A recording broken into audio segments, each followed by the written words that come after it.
Over the next 3 days, delegates will discuss a number of key topics, including closing the First Nations infrastructure gap, as well as the federal government's Building Canada Act. That's the one that's hoping to fast-track major projects in our country.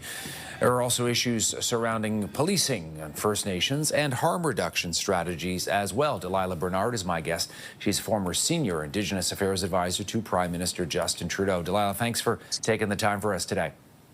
Thank you for having me. Let me start, if I can, with the so-called, mega projects strategy that the Carney government is really talking a lot about here. This is one that's been concerning to some First Nations anyway, in terms of consultation and getting consensus, and also making sure that they are part of these conversations as well. What are you watching for?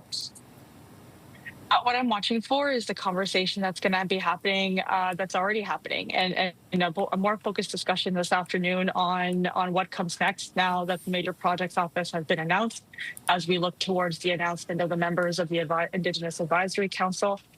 There's going to be a great diversity of views on the topic, and this is the first opportunity that Chiefs in Assembly have had to gather together to have some of those tough conversations and how they want to be a part of those economic opportunities. Yeah, you raise a great point that there is a lot of diversity of opinion. Some First Nations leaders are in favor of this approach. Others are a lot more cautious and or reluctant in terms of how it's rolled out, correct?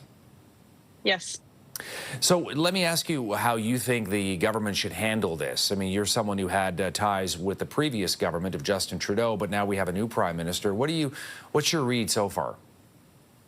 So I think, no matter the views, they're all equally valid. And I think when you're looking at the landscape that exists today across Canada, where at least 1/3 of First Nations have an equity participation or a strong interest to participate.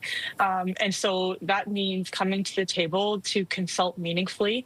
There is a reiteration, about, free, prior, and informed consent. And that means there is a heavy emphasis on being informed. The community members, those that will be potentially impacted by some of these projects, need to have a fulsome understanding of the project and the potential impacts on their land and their lives. The other question I've got is the infrastructure gap. And just in layman's terms, can you explain to our viewers what exactly that means when we say infrastructure gap?